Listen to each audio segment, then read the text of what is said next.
नमस्कार दोस्तों, स्वागत है आप लोगों का अपने ही यूट्यूब चैनल नॉलेज या मोर में। और हम लोग डिस्कस करने जा रहे हैं जो भी हमारा बचा हुआ है इंडिया करंट इवेंट्स था, उसको अब हम लोग पूरा करेंगे इस सेगमेंट के अंदर, इस लेक्चर के अंदर, इस डिस्कशन के अंदर। इससे पहले हम लोगों ने इंडिया का एक भाग जो है पार्ट 1 जो है वो इंडिया करंट अफेयर्स का हम लोगों ने डिस्कस कर लिया था कल। उससे पहले हम लोगों ने वर्ल्ड करंट इवेंट्स जो है वो डिस्कस कर लिया था, ठीक है। तो अब हम लोग आगे बढ़ेंगे उससे।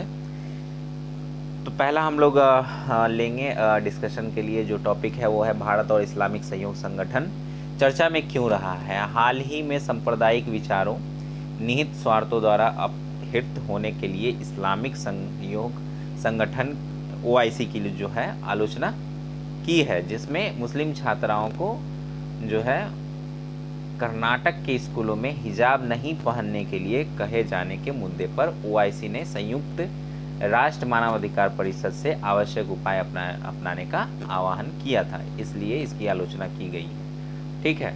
आलोचना किसने की है वो भी देख लेते हैं आगे, ठीक है। प्रमुख बिंदु क्या है कि OIC ने भारत से आग्रह किया कि वह मुस्लिम समुदाय की जीवन शैली भारत में के तरीकों की रक्षा करते हुए उनकी सुरक्षा और भलाई सुनिश्चित करे। तो इस पे भारत ने कहा कि वह एक लोकतांत्रिक देश है और देश के भीतर मुद्दों को संवैधानिक ढांचे तंत्र के साथ साथ लोकतांत्रिक लोकाचार और राजनीति के अनुसार हल किया जाएगा। तो मतलब कि ये कहा सीधे सीधे कि आप इसमें हस्तक्षेप ना करें, भारत जो है वो एक संप्रभु राष्ट्र है, ठीक है। अब हम लोग जान लेते हैं OIC के बारे में। OIC क्या है? यह एक संयुक्त राष्ट्र जो है UN जो है यूनाइटेड नेशन, उसके बाद दुनिया का सबसे बड़ा बहुपक्षीय निकाय है जिसमें 57 देश शामिल हैं, जिनमें सभी इस्लामी देश हैं या इस्लामिक जो इस्लाम को मानने वाले लोग हैं वो बहुसंख्यक हैं इस देश में, वही देश इसके जो है सदस्य हैं। इसका मुख्यालय कहाँ है? जेद्दा, सऊदी अरब में। अब भारत से क्या रिश्ता है OIC का वो हम लोग देख लेते हैं, ठीक है। दुनिया के दूसरे सबसे बड़े मुस्लिम समुदाय वाले देश के रूप में भारत, यानी कि जो मुस्लिम समुदाय की पॉपुलेशन है वो भारत में सेकंड नंबर पे है, ठीक है।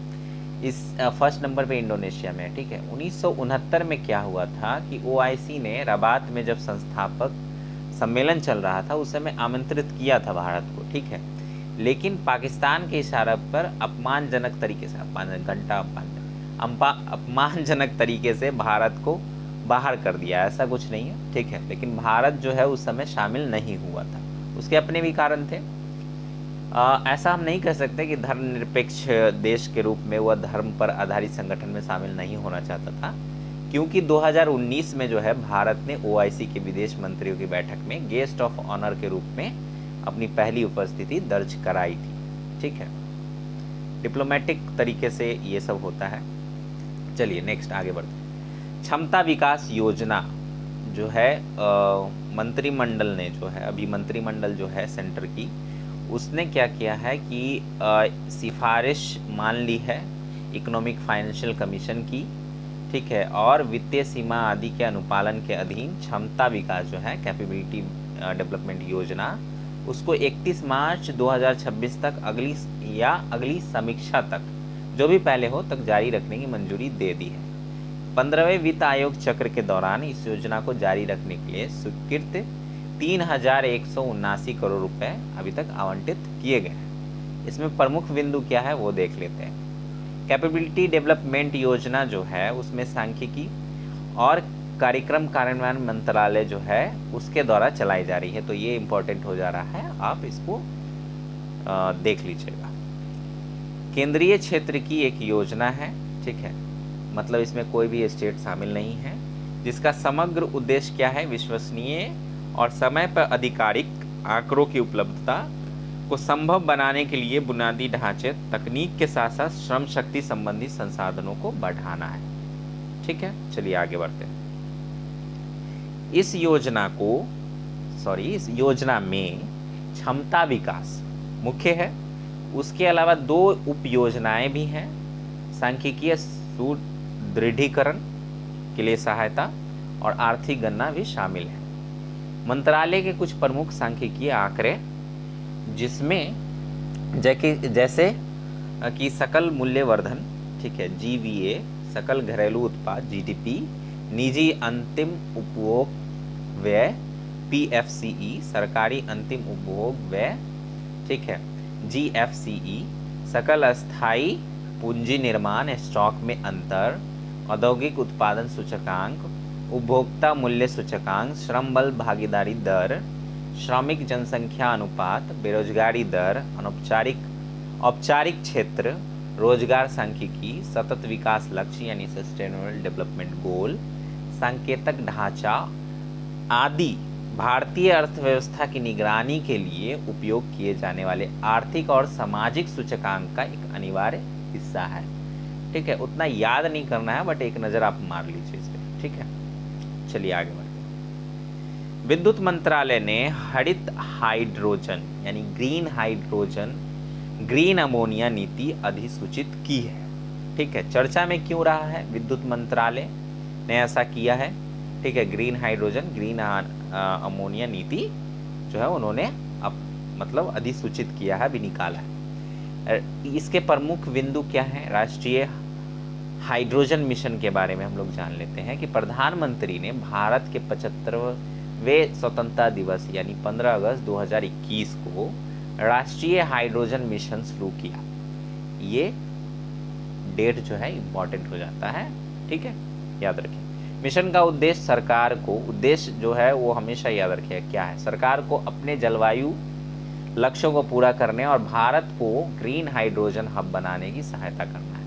2030 तक 50 लाख टन, ये भी जो है टर्म ये याद रखिएगा कि 2030 तक 50 लाख टन ग्रीन हाइड्रोजन के उत्पादन का लक्ष्य रखा है, जिसको पूरा करना है नवीकरणीय ऊर्जा क्षमता से के संबंधित विकास में मदद मिलेगी। ठीक है, चलिए आगे बढ़ते हैं। हाइड्रोजन और अमोनिया जीवाश्म ईंधन को बदलने के लिए नवीकरणीय ऊर्जा का उपयोग करके इन ईंधनों का उत्पादन, जिसे ग्रीन हाइड्रोजन और ग्रीन अमोनिया कहा जाता है, राष्ट्र की पर्यावरण की दृष्टि से अस्थायी ऊर्जा सुरक्षा की प्रमुख आवश्यकताओं में से एक है। इससे जीवाश्म ईंधन वही होता है जो जमीन से निकलता है, ठीक है, पर निर्भरता कम होगी, यानी कि तेल जो कच्चा तेल होता है, ठीक है, कच्चे तेल का आयात अभी हम करते हैं वो भी कम हो जाएगा। ठीक, चलिए आगे बढ़ते हैं। दोपहिया वाहनों पर बच्चों के लिए सरकार के नए नियम हैं। क्या है नियम, क्यों है चर्चा में, वो देख लेते हैं। सड़क परिवहन राजमार्ग मंत्रालय जो है केंद्रीय मोटर वाहन नियम CMVR 1989 के नियम 138 में संशोधन किया है। 4 साल से कम उम्र के बच्चों के लिए मोटरसाइकिल पर बैठकर जाने या मोटरसाइकिल पर किसी के द्वारा ले जाने के संबंध में सुरक्षा उपायों का नियम में कुछ निर्धारण किया है। ठीक है, चलिए आगे बढ़ते हैं। इसमें प्रमुख बिंदु क्या है? इसे मोटर वाहन अधिनियम की धारा 129, ठीक है, देख लीजिए, ये चीजें जो है वो इम्पॉर्टेंट है। 1989 का नियम 138 में संशोधन किया गया है और इसे मोटर वाहन अधिनियम धारा 129 के तहत अधिसूचित किया गया है, जिसमें कहा गया है कि केंद्र सरकार नियमों के अनुसार 4 साल से कम उम्र के बच्चों के लिए मोटरसाइकिल पर बैठकर जाने या मोटरसाइकिल पर किसी के द्वारा ले जाने, 4 साल, समझ में मुझे नहीं आता भाई, किसी के द्वारा ही ले जाएगा, वो अकेले तो बैठ के जाएगा नहीं। 4 साल का बच्चा मोटरसाइकिल चलाएगा, कमाल की बात है। खैर, तो किसी के द्वारा ले जाने के संबंध में सुरक्षा उपायों का प्रावधान कर सकती है। इसके अलावा यह सुरक्षा बेल्ट और सुरक्षा हेलमेट का उपयोग निर्दिष्ट करती है। ठीक है, या तो बेल्ट लगाइए, ठीक है, अपने साथ ले जा रहे हैं तो उसको एक बेल्ट लगाइए अपने साथ, हेलमेट भी आपको पहनाना उसको अनिवार्य हो गया है। गति को आप 40 किलोमीटर प्रति घंटे के रफ्तार में ही रखेंगे, उससे ज़्यादा नहीं ले जा सकते हैं। यह ऐसी मोटरसाइकिलों की, ठीक है, गति जो है 40 किलोमीटर प्रति घंटा रहेगी। यह नियम केंद्रीय मोटर वाहन द्वितीय संशोधन 2022, ठीक है, की प्रकाशन की तारीख से 1 वर्ष के बाद प्रभावी होगी। अभी जो प्रकाशन हुआ है इसके 1 वर्ष के बाद यानी 2023 में ये प्रभावी होगी। सरकार अब अगला टॉपिक है हमारा कि सरकार ने वित्तीय वर्ष 2022-27 के लिए प्रौढ़ शिक्षा की एक नई योजना जो है नव भारत साक्षरता कार्यक्रम को मंजूरी दे दी है। चर्चा में क्यों है? सरकार ने राष्ट्रीय शिक्षा नीति 2020 और 2021 से 22 की बजट घोषणाओं के अनुरूप वयस्क शिक्षा के सभी पहलुओं को कवर करने के लिए वित्त वर्ष 2022 से 27 की अवधि के लिए न्यू इंडिया साक्षरता कार्यक्रम नव भारत साक्षरता कार्यक्रम को मंजूरी दी है। देश में प्रौढ़ शिक्षा का नाम बदलकर अब क्या कर दिया गया है? सभी के लिए शिक्षा। ठीक है, ये टर्म जो है इम्पॉर्टेंट हो जाता है प्रीलिम्स के प्रोस्पेक्ट से, इसको देख लीजिएगा। प्रमुख बिंदु क्या है इसके तहत? यह योजना का उद्देश्य न केवल आधारभूत साक्षरता और संख्यात्मकता प्रदान करना है, बल्कि 21वीं सदी के नागरिक के लिए आवश्यक अन्य घटकों को भी शामिल करना है, जैसे महत्वपूर्ण जीवन कौशल, व्यावसायिक कौशल विकास, बुनियादी शिक्षा और सतत शिक्षा। यह योजना देश के सभी राज्यों, केंद्र शासित प्रदेशों, 15 वर्ष और उससे अधिक आयु के गैर साक्षर लोगों को कवर करेगी। वित्त वर्ष 2022 से 27 के लिए आधारभूत साक्षरता और संख्यात्मकता का लक्ष्य राष्ट्रीय सूचना विज्ञान केंद्र यानी NCERT और NIOS के सहयोग से ऑनलाइन अध्यापन, शिक्षण और मूल्यांकन प्रणाली OTLS का उपयोग करके प्रति वर्ष 1 करोड़ की दर से 5 करोड़ शिक्षार्थियों का लक्ष्य रखा गया है। नव भारत साक्षरता कार्यक्रम का अनुमानित जो है कुल व्यय कितना होगा? 1037.90 करोड़ रुपए होगा, जिसमें वित्त वर्ष 2022 से 27 के लिए क्रमशः 700 करोड़, केंद्रीय हिस्सा 337.90, तो 400 करोड़ जो है वो स्टेट का हिस्सा रहेगा, राज्य का हिस्सा। ठीक है, चलिए आगे बढ़ते हैं। देश में प्रौढ़ शिक्षा का नाम बदलकर सभी के लिए शिक्षा रख दिया गया है, इसको याद रखिएगा। एक प्रगतिशील कदम के रूप में यह भी निर्णय लिया गया है कि अब से प्रौढ़ शिक्षा के स्थान पर सभी के लिए शिक्षा शब्द का उपयोग किया जाएगा। मंत्रालय ने इस तथ्य को ध्यान में रखते हुए कि प्रौढ़ शिक्षा शब्दावली में 15 वर्ष और उससे अधिक आयु वर्ग के सभी गैर साक्षरों को उचित रूप से शामिल नहीं किया जा रहा है, इसलिए इसका नाम बदल दिया गया है। 2011 की जनगणना के अनुसार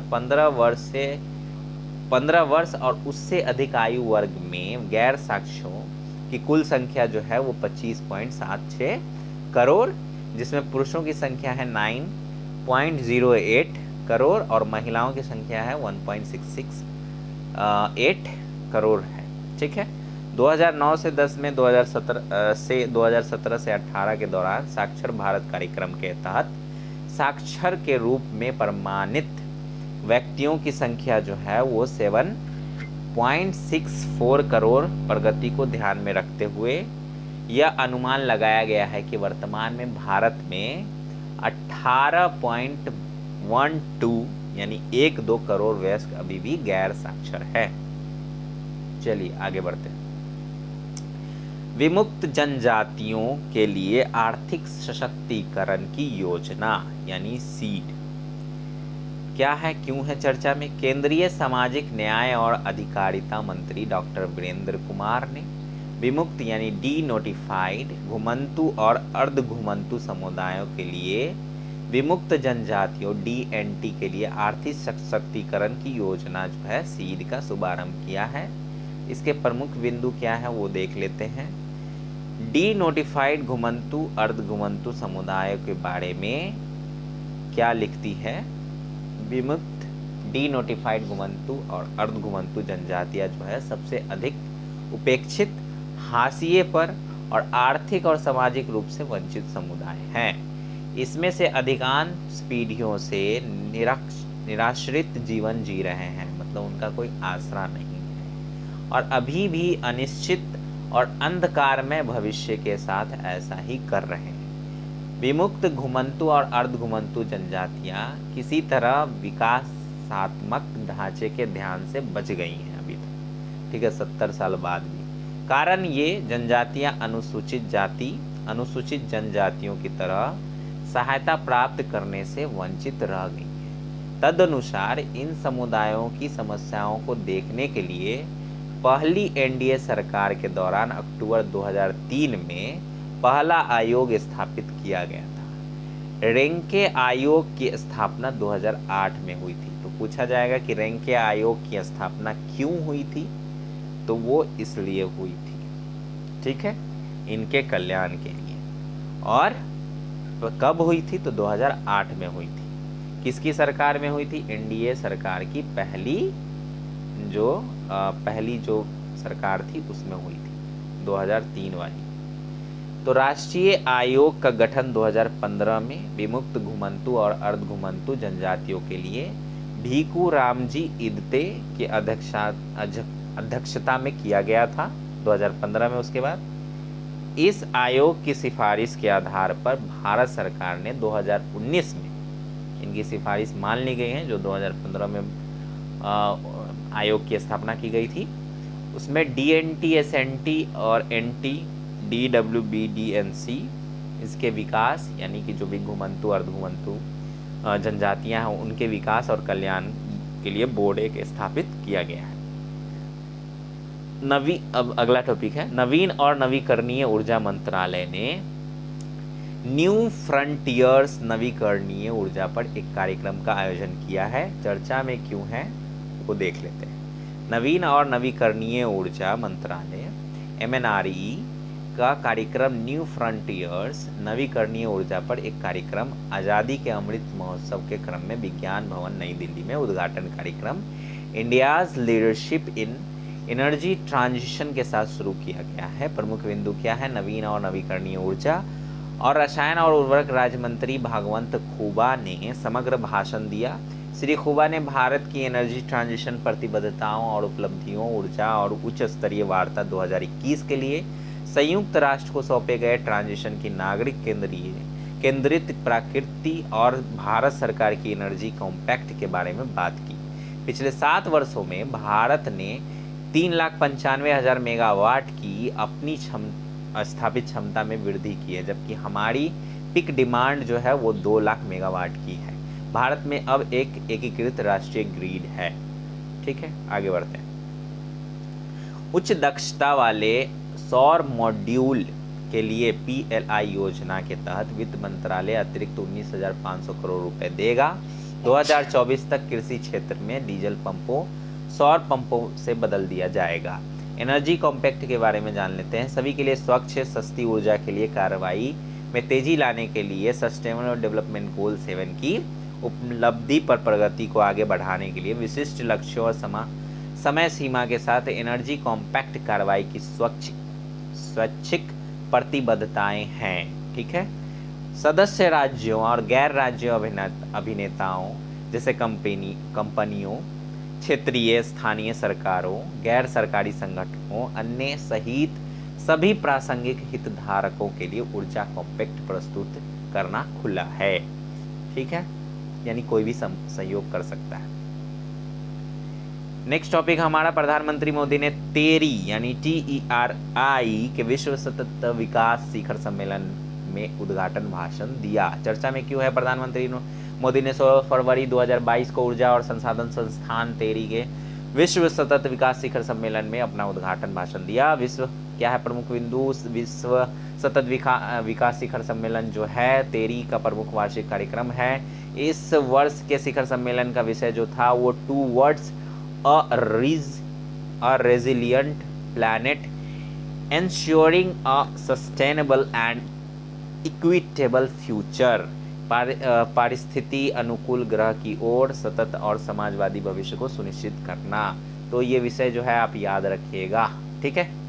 शिखर सम्मेलन में जलवायु परिवर्तन, सतत उत्पादन, ऊर्जा संक्रांति, वैश्विक साझा संसाधन और उनकी सुरक्षा जैसे वृहद विषयों पर चर्चा की गई। प्रधानमंत्री ने कहा कि 1972 में आयोजित स्टॉकहोम सम्मेलन से ही निरंतर पिछले 50 वर्षों में बहुत कुछ कहे जाने के बावजूद अब तक जो है दिशा में कोई भी काम शुरू नहीं किया गया है, ठीक है। संबंधित भारत की पहल क्या है, उज्ज्वला योजना, PM कुसुम योजना, LED बल्ब वितरण योजना, राष्ट्रीय हाइड्रोजन योजना और one sun one world one grid योजना जो है वो भारत की ओर से चलाया जा रहा है। इन सब चीज़ों में सहयोग करने के लिए। नोट में क्या है, विश्व की 2.4% भूमि पर भारत दुनिया में की प्रजातियों का लगभग 8% हिस्सा मौजूद है।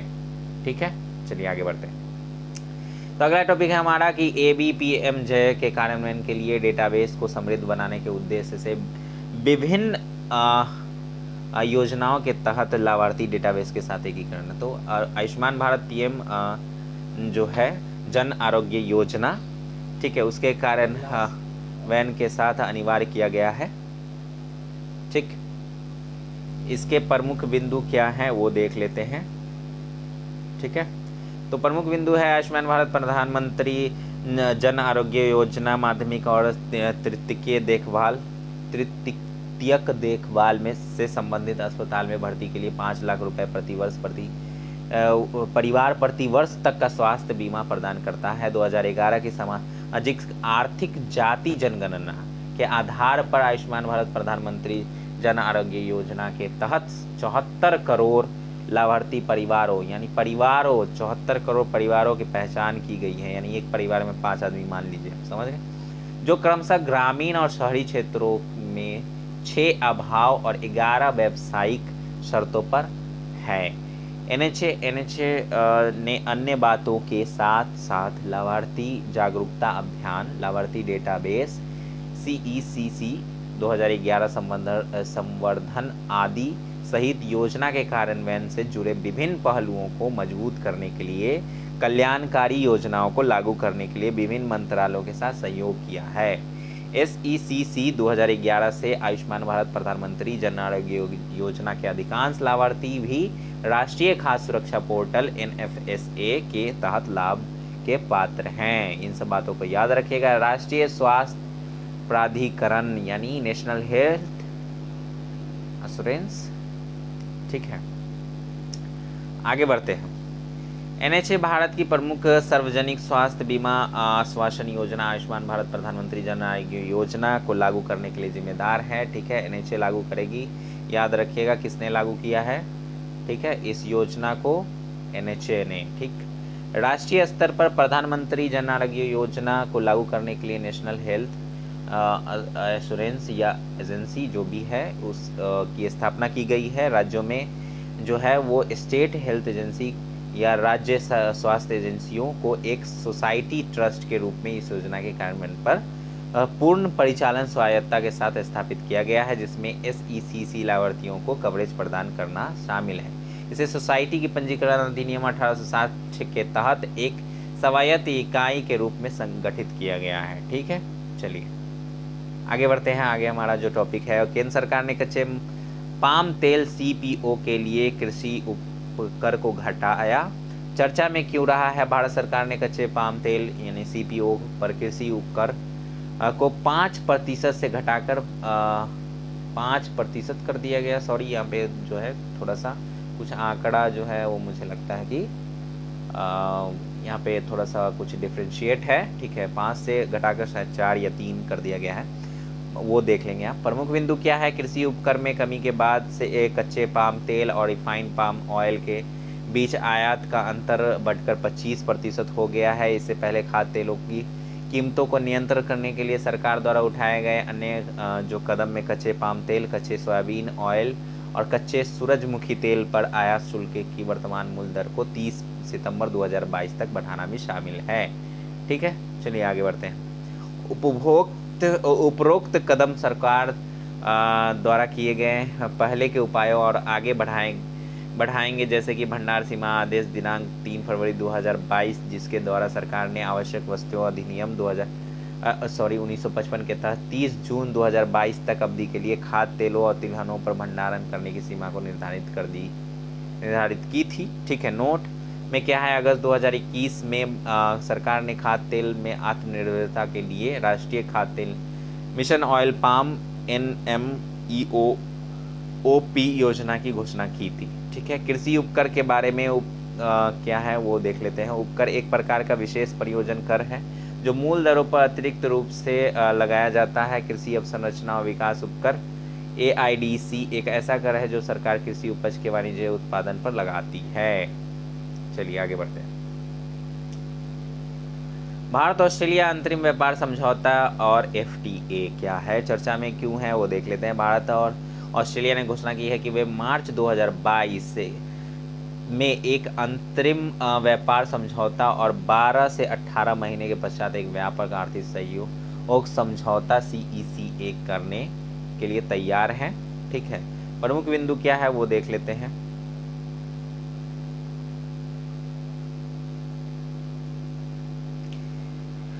एक व्यापक FTA जो होता है, FTA होता है फ्री ट्रेड अग्रीमेंट। ठीक है, मुक्त व्यापार समझौता के निष्कर्ष से पहले दो देशों या व्यापारिक ब्लॉकों के बीच सामानों के व्यापार और टैरिफ को उदार बनाने के लिए एक अंतरिम या अर्ली हार्वेस्ट व्यापार समझौते का उपयोग किया जाता है।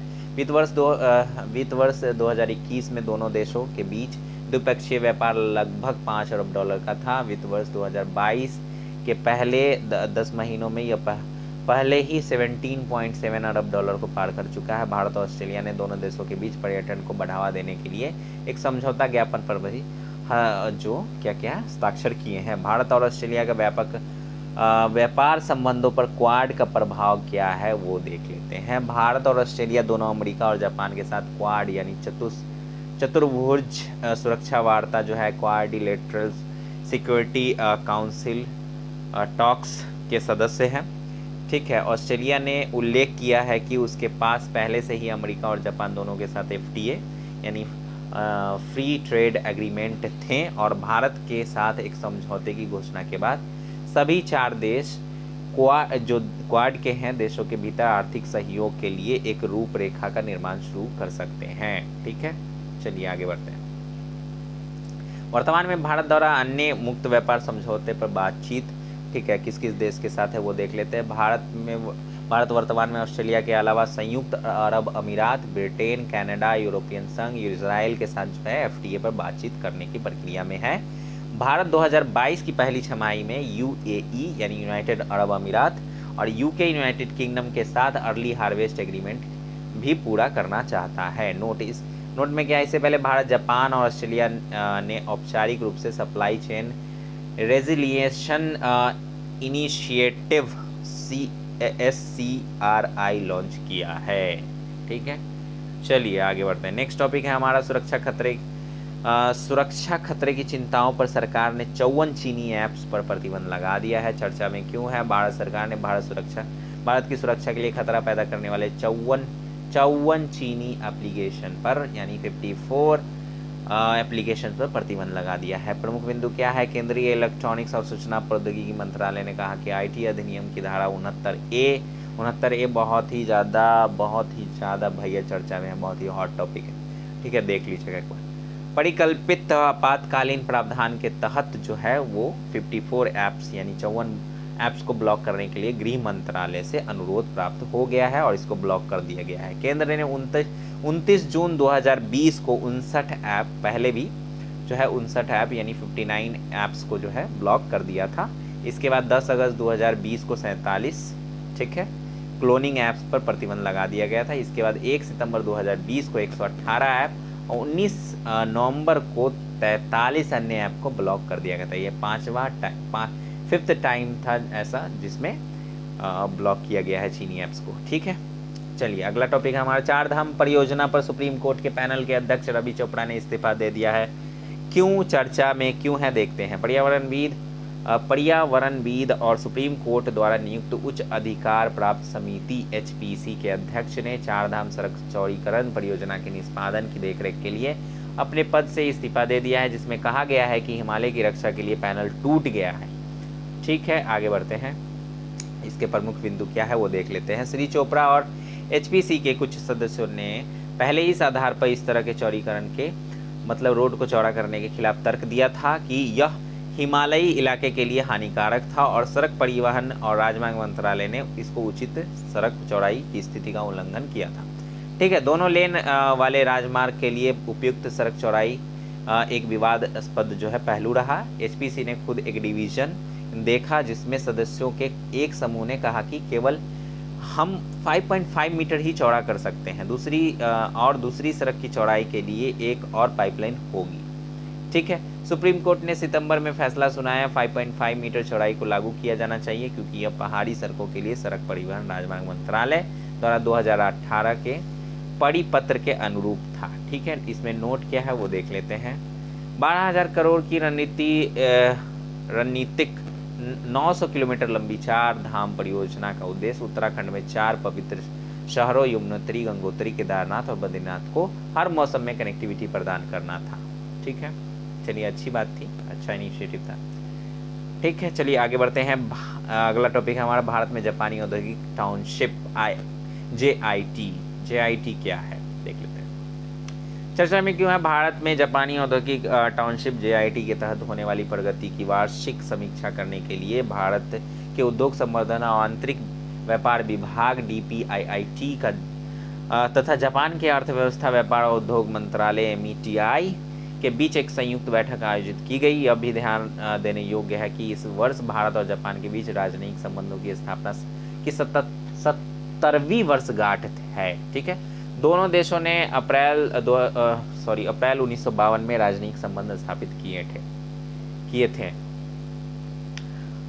आगे हम लोग देख लेते हैं इसके प्रमुख बिंदु क्या हैं। ठीक है, चलिए। उल्लेखनीय है कि जापान औद्योगिक टाउनशिप को भारत जापान निवेश और व्यापार संवर्धन तथा एशिया प्रशांत आर्थिक एकीकरण के लिए कार्य विषय के अनुपालन में स्थापित किया गया है। इस पर जापान के METI और भारत के DPIIT ने अप्रैल 2015 में हस्ताक्षर किए थे, ताकि जापान औद्योगिक टाउनशिपों का विकास करने के लिए कदम उठाए जाएं। खासतौर से दिल्ली मुंबई औद्योगिक गलियारा जो है और चेन्नई बेंगलुरु औद्योगिक गलियारा क्षेत्रों में इसका लक्ष्य भारत में निवेश करने के लिए जापान को सहयोग करना है। जापान एकमात्र ऐसा देश है जिसने पूरे भारत में देश केंद्रित औद्योगिक टाउनशिप समर्पित की है। वर्तमान में JIT में 114 जापानी कंपनियां हैं। भारत में 5वें सबसे बड़े निवेशक होने के नाते जापान 5वां सबसे बड़ा निवेशक है भारत में जापान, ये याद रखिएगा। ठीक है, जापान ने 2000 के बाद 2000 ईस्वी के बाद 36.2 अरब अमेरिकी डॉलर से अधिक का समग्र निवेश किया है। यह निवेश खासतौर से मोटर वाहन, इलेक्ट्रॉनिक प्रणाली, डिजाइन और निर्माण, ESDM, चिकित्सा उपकरण, उपभोक्ता सामान, कपड़ा, खाद्य प्रसंस्करण और रसायनों के क्षेत्र में किया गया है। जापान के बारे में हम लोग जान लेते हैं क्या है। जापान की राजधानी टोक्यो है, मुद्रा जापानी येन है और अभी जो प्रधानमंत्री हैं उनका नाम है फूमियो किशिदा। ठीक है, ये याद रखिएगा, कसीदा कारी, ऐसे करके याद कर सकते हैं। ठीक है, फूमियो, ठीक है, याद रखिएगा। चलिए आगे बढ़ते हैं। अगला टॉपिक हमारा, इसरो ने 2 अन्य उपग्रहों के साथ पृथ्वी अवलोकन उपग्रह EOS 04 को सफलतापूर्वक लॉन्च कर दिया गया है। इससे पहले जो EOS 03 था वो हमारा जो है मिशन फेल हो गया था। ठीक है, इसरो का। चलिए आगे बढ़ते हैं। चर्चा में क्यों रहा है? इसरो ने 2 अन्य उपग्रहों के साथ पृथ्वी अवलोकन उपग्रह EOS 04 को सफलतापूर्वक लॉन्च कर दिया गया है। इसके प्रमुख बिंदु क्या है वो देख लेते हैं हम लोग।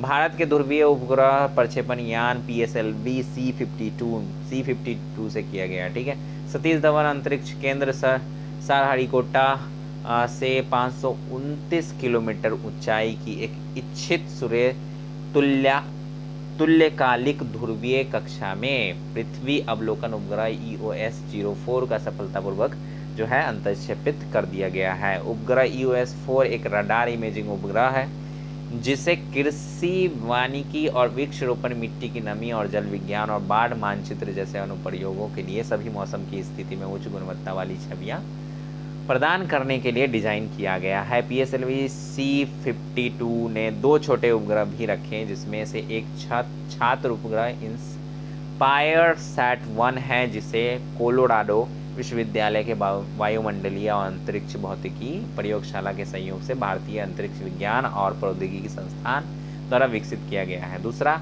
इसरो का प्रौद्योगिकी प्रदर्शक उपग्रह INS 2TB है, जो भारत भूटान संयुक्त उपग्रह INS 2B का अग्रदूत है। ठीक है, नोट में क्या है हमारे लिए वो देख लेते हैं। पिछले साल लॉन्च किए गए EOS 3 जो मैं बता रहा था आपको, उसका विफल हो गया था। PSLV का यह पहला प्रक्षेपण था। 2022 के पहले प्रक्षेपण ने इस साल 18 अन्य मिशनों को संचालित करने की इसरो की योजना को गति प्रदान की है, जिसमें 2022 में अभी 18 मिशन जो है वो चलाए जाएंगे, जिसमें चंद्रमा पर चंद्रयान 3 भेजा जाएगा। ठीक है, हाई प्रोफाइल लॉन्च है। देश के गगनयान मिशन का बहुप्रतीक्षित अनुक्रूड लॉन्च भी शामिल है। ठीक है, चलिए आगे बढ़ते हैं स्माइल योजना की तरफ। स्माइल योजना हमारा अगला टॉपिक है। क्यों है चर्चा में? केंद्रीय सामाजिक न्याय और आधिकारिक मंत्री डॉक्टर वीरेंद्र कुमार ने केंद्रीय क्षेत्र की योजना स्माइल आजीविका और उद्यम के लिए वंचित व्यक्तियों की सहायता शुरू कर दी गई है। प्रमुख बिंदु क्या है इसके? स्माइल की 2 योजनाएं हैं, स्माइल की 2 उप योजनाएं हैं, ये भी याद रखिएगा। ट्रांसजेंडर व्यक्तियों के कल्याण के लिए व्यापक पुनर्वास की केंद्रीय योजना है पहला, और दूसरा है विच्छुकों यानी जो भिखारी हैं उनके व्यापक पुनर्वास की केंद्रीय क्षेत्रीय योजना। ट्रांसजेंडर समुदाय विच्छुकों के लिए व्यापक कल्याण पुनर्वास के उपाय प्रदान करती है। मंत्रालय ने 2021 से 22 और उसके बाद 2000 से लेकर 2025 से 26 तक इस योजना के लिए 365 करोड़ रुपए आवंटित किए हैं। ट्रांसजेंडर व्यक्तियों के कल्याण और के लिए व्यापक पुनर्वास की केंद्रीय योजना के बारे में हम लोग जान लेते हैं क्या है। ठीक है, इसकी उप योजना ट्रांसजेंडर व्यक्तियों के कल्याण के लिए व्यापक पुनर्वास की योजना। केंद्रीय योजना में विभिन्न घटक शामिल होंगे। यह 9वीं कक्षा में पढ़ाई कर रहे ट्रांसजेंडर छात्रों को स्नातक तक छात्रवृत्ति प्रदान करेगा। ठीक है, ग्रेजुएशन के बाद तक, जिसमें उन्हें अपनी शिक्षा को पूरी करने में सक्षम बनाया जाएगा। ठीक है, इसमें प्रधानमंत्री दक्ष योजना के तहत कौशल विकास और आजीविका के भी प्रावधान किए जाएंगे। ठीक है, चलिए आगे बढ़ते हैं। यह प्रधानमंत्री जन आरोग्य योजना के साथ सम्मिलित में समग्र चिकित्सा स्वास्थ्य के जरिए यह चयनित अस्पतालों में ट्रांसजेंडर रीएफर्मेशन सर्जरी के लिए एक व्यापक पैकेज प्रदान करेगा। ठीक है, ट्रांसजेंडर समुदाय और भीख मांगने के काम में लगे लोगों के लिए गरिमा गृह के रूप में आवास सुविधा, भोजन, कपड़ा, मनोरंजन सुविधाएं, कौशल विकास के अवसर और चिकित्सा सहायता आदि सुनिश्चित करती रहेगी। ठीक है, करेगी। इसमें हर एक राज्य में ट्रांसजेंडर सुरक्षा प्रकोष्ठ का प्रावधान किया गया है। यह अपराधों के मामलों में निगरानी करेगा और समय पर अपराधों का पंजीकरण, जांच व अभियोजन सुनिश्चित करेगा। जो भिखारी हैं उनके लिए पुनर्वास की केंद्रीय क्षेत्रीय योजना के बारे में हम लोग जान लेते हैं क्या है, उसमें क्या क्या उनको फैसिलिटीज़ है।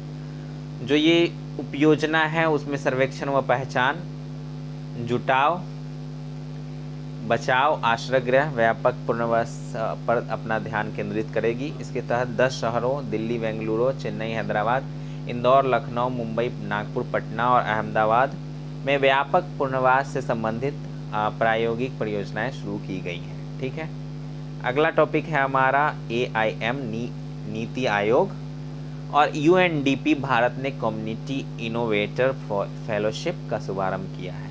क्या है वो देख लेते हैं। चर्चा में क्यों है? अटल नवाचार मिशन AIM नीति आयोग ने संयुक्त राष्ट्र विकास कार्यक्रम UNDP यानी कि united national development program Bharat के सहयोग से कम्युनिटी इनोवेटर फेलोशिप, ठीक है, CIF का शुभारंभ किया है। क्या है प्रमुख बिंदु? कम्युनिटी इनोवेटर फेलोशिप के बारे में हम लोग जान लेते हैं। इस फेलोशिप को प्री इंक्यूबेशन मॉडल के रूप में विकसित किया गया है, जो युवाओं को सामुदायिक मुद्दों को हल करने के लिए सतत विकास लक्ष्य, सस्टेनेबल डेवलपमेंट गोल आधारित समाधानों पर ध्यान केंद्रित करते हुए अपने सामाजिक उद्यम स्थापित करने का अवसर, मतलब बिजनेस स्थापित करने का अवसर प्रदान करेगी। ठीक है, आगे क्या है? यह 1 साल की अवधि तक चलने वाला गहन फेलोशिप कार्यक्रम होगा, जिसमें सामाजिक आर्थिक पृष्ठभूमि पर ध्यान दिए बिना महत्वाकांक्षी समुदाय नवप्रवर्तक के लिए तैयार किया गया है। इस फेलोशिप की अवधि के दौरान प्रत्येक फेलो को अटल नवाचार मिशन के किसी अटल समुदाय नवाचार केंद्र ACIC से संबद्ध किया जाएगा, जो अपने आइडिया पर काम करते हुए सस्टेनेबल डेवलपमेंट गोल, जागरूकता, उद्यमशीलता, कौशल और जीवन कौशल प्राप्त करेगा। अटल समुदाय नवाचार केंद्र क्या है उसके बारे में हम लोग जान लेते हैं। ACIC की स्थापना देश के कम विकसित क्षेत्रों में स्टार्टअप और नवाचार इकोसिस्टम को विकसित करने पर ध्यान देने के साथ की गई है। वर्तमान में देश के 9 राज्यों में 12 ACIC और देश में ऐसे 50 केंद्र स्थापित करने का लक्ष्य निर्धारित किया गया है। चलिए आगे बढ़ते हैं। अगला टॉपिक हमारा पुलिस बलों के आधुनिकीकरण से रिलेटेड चर्चा में क्यों है। केंद्र सरकार ने पुलिस बलों के आधुनिकीकरण MPF के मॉडर्नाइजेशन ऑफ पुलिस फोर्स, ठीक है, के लिए 2021 से 22 से 2025 से 26 तक 26,275 करोड़ रुपए केंद्रीय वित्तीय परिव्यय को मंजूरी दी है। ठीक है, प्रमुख बिंदु क्या है। पुलिस बलों के आधुनिकीकरण की अम्ब्रेला योजना में सभी प्रासंगिक उप योजनाएं शामिल हैं जो आधुनिकीकरण और सुधार में योगदान करती है। योजना के तहत आंतरिक सुरक्षा कानून व्यवस्था, पुलिस द्वारा आधुनिक प्रौद्योगिकी को अपनाने, मादक पदार्थों पर नियंत्रण के लिए राज्यों को सहायता और देश में एक मजबूत फॉरेंसिक व्यवस्था विकसित करने, आपराधिक न्याय प्रणाली को मजबूत करने के प्रावधान किए गए हैं। चलिए आगे बढ़ते हैं। योजना की मुख्य विशेषताएं क्या है वो भी देख लेते हैं। राज्य पुलिस बलों के आधुनिकीकरण की योजना के लिए केंद्रीय परिव्यय के रूप में 4,886 करोड़ रुपए निर्धारित किए गए हैं। फॉरेंसिक क्षमताओं के आधुनिकीकरण के लिए 2,080.50 करोड़ रुपए के परिव्यय के साथ केंद्रीय योजना को मंजूरी दी गई है। केंद्रीय शासित प्रदेशों जम्मू और कश्मीर, उग्रवाद प्रभावित पूर्वोत्तर राज्यों और वामपंथी उग्रवाद प्रभावित क्षेत्रों में सुरक्षा संबंधी व्यय के लिए 18,839 करोड़ रुपए केंद्रीय परिव्यय निर्धारित किया गया है। 50 करोड़ रुपए के परिव्यय के साथ केंद्रीय क्षेत्र की योजना मादक पदार्थ नियंत्रण के लिए राज्यों और केंद्र शासित प्रदेशों को सहायता प्रदान की जा रही है।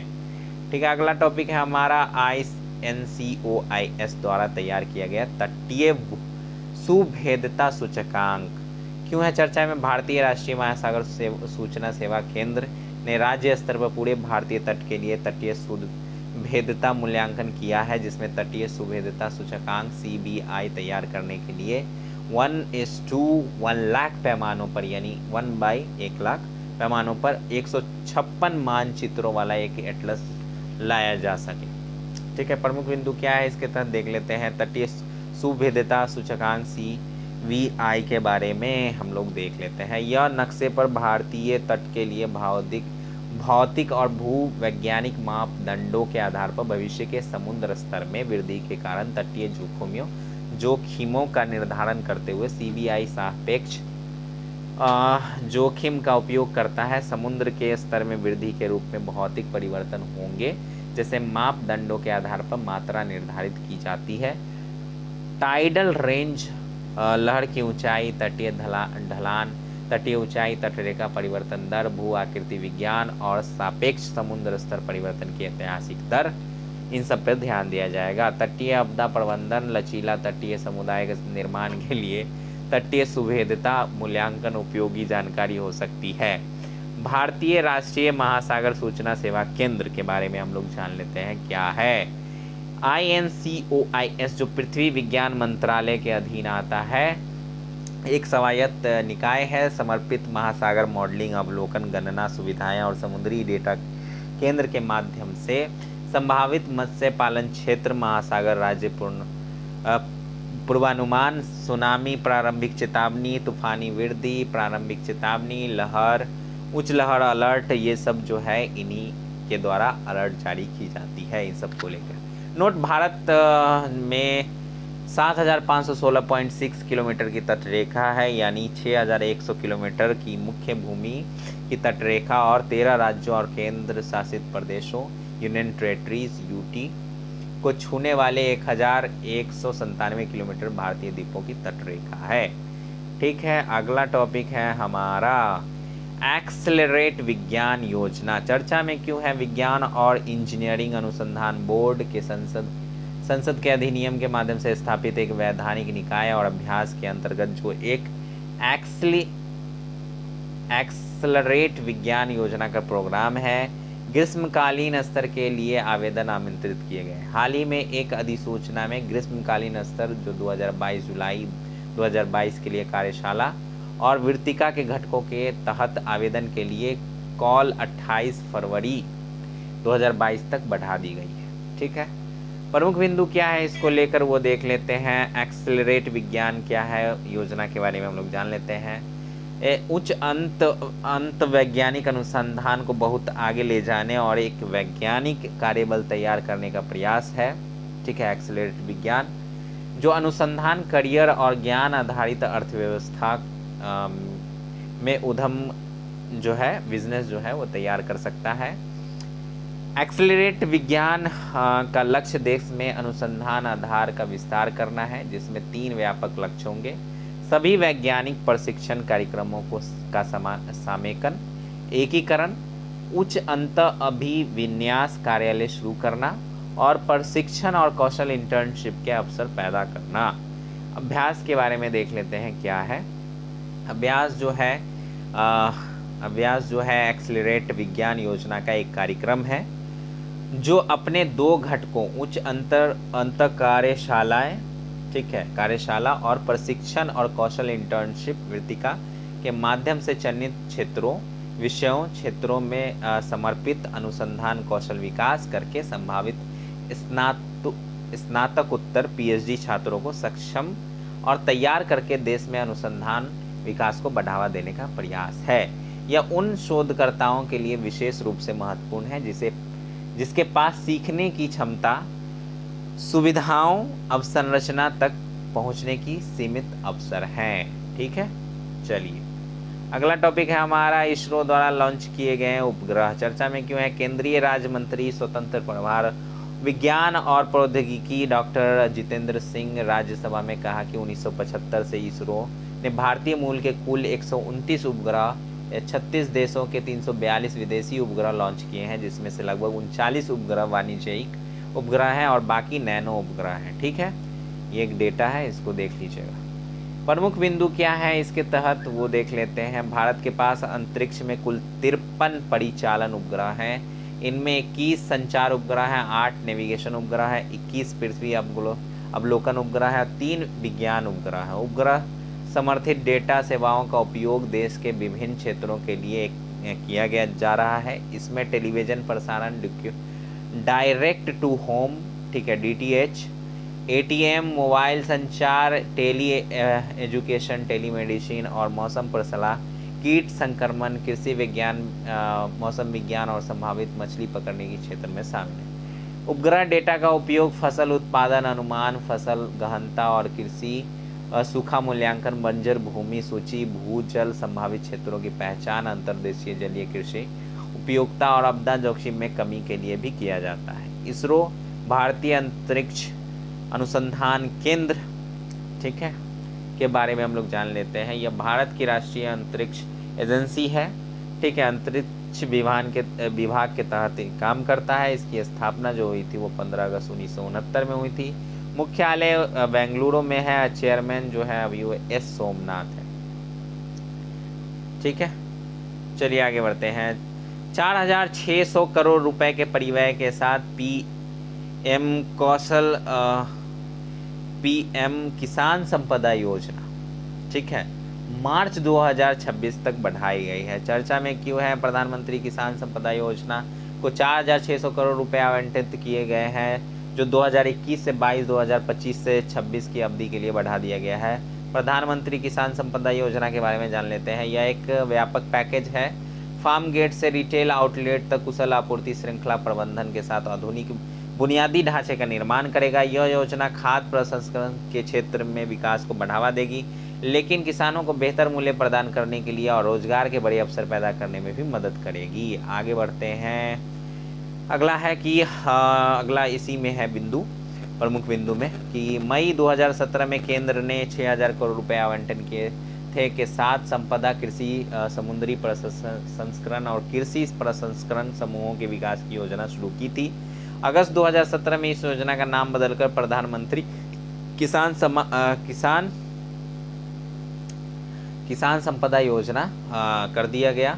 किसान संपदा योजना अम्ब्रेला योजना है, जिसमें मंत्रालय की चल रही योजनाओं जैसे एकीकृत कोल्ड चेन और value addition, infrastructure, food safety and quality insurance infrastructure, agro processing clusters के लिए इंफ्रास्ट्रक्चर, फूड प्रोसेसिंग, निर्माण विस्तार शामिल हैं। ये अम्ब्रेला योजना है, उसके तहत ये योजनाएं जो है शामिल है, इसको देख लीजिएगा। ठीक है, अगला टॉपिक है हमारा नई रोशनी नई योजना। हाल ही में चर्चा में रही है। क्यों? हाल ही में केंद्रीय अल्पसंख्यक मामलों के मंत्री मुख्यमंत्री अब्बास नकवी ने राज्यसभा को सूचित किया है कि सरकार ने पिछले 3 साल यानी 2018 से 19 और 2020 से 21 के दौरान नई रोशनी योजना के अंतर्गत 26 करोड़ रुपए मंजूर किए हैं, जिसके माध्यम से लगभग 1 लाख महिलाओं को प्रशिक्षित किया गया है। प्रमुख बिंदु क्या है? नई रोशनी योजना के बारे में हम लोग जान लेते हैं क्या है। ठीक है, नई रोशनी योजना जो है 18 से 65 वर्ष की आयु वर्ग के अल्पसंख्यक समुदाय की महिलाओं के लिए एक केंद्रीय क्षेत्र की योजना है। इस योजना का उद्देश्य क्या है? महिलाओं के नेतृत्व विकास के लिए ज्ञान, उपकरण, तकनीक प्रदान करके महिलाओं को सशक्त बनाना और उनमें आत्मविश्वास बढ़ाना है। यह 2012 से 13 में शुरू की गई थी। ठीक है, प्रशिक्षण कार्यक्रम में स्वास्थ्य, स्वच्छता, महिलाओं के कानूनी अधिकार, वित्तीय साक्षरता, डिजिटल साक्षरता, स्वास्थ्य, भारत जीवन कौशल और सामाजिक व्यवहार परिवर्तन की वकालत आदि महिलाओं के लिए कार्यक्रम शामिल हैं। अल्पसंख्यक महिलाओं से संबंधित अन्य योजना कौन कौन से हैं? बेगम हजरत महल गर्ल्स स्कॉलरशिप है, गरीब नवाज रोजगार योजना है, सीखो और कमाओ है, उस्ताद विकास के लिए पारंपरिक कला शिल्प में कौशल और प्रशिक्षण उन्नयन, नई मंजिल भी जो है वो अल्पसंख्यक समुदायों के लिए एक योजना है भारत सरकार की। ठीक है, चलिए एम यानी कि अटल इनोवेशन मिशन, नीति आयोग ये और यूसेड ने समृद्ध पहल के तहत सहयोग जो है किया है। चर्चा में क्यों रहा है अटल इनोवेशन मिशन? नीति आयोग, अमेरिकी एजेंसी फॉर इंटरनेशनल डेवलपमेंट यूसेड ने स्वास्थ्य देखभाल के अभिनय अब वितरण के लिए बाजारों और संसाधनों तक सतत पहुंच समृद्ध जो है पहल के अंतर्गत एक नई साझेदारी की घोषणा की है। क्यों है प्रमुख बिंदु चर्चा में और क्या है प्रमुख बिंदु, ये देख लेते हैं।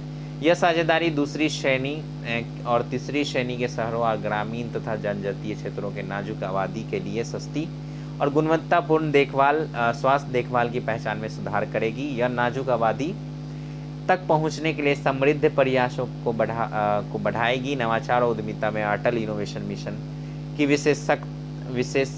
विशेषज्ञता का लाभ उठाएगी। 2020 में यूसेड, IPE ग्लोबल और भारत सरकार के अकादमिक और निजी क्षेत्र के हितधारकों ने बाजार आधारित स्वास्थ्य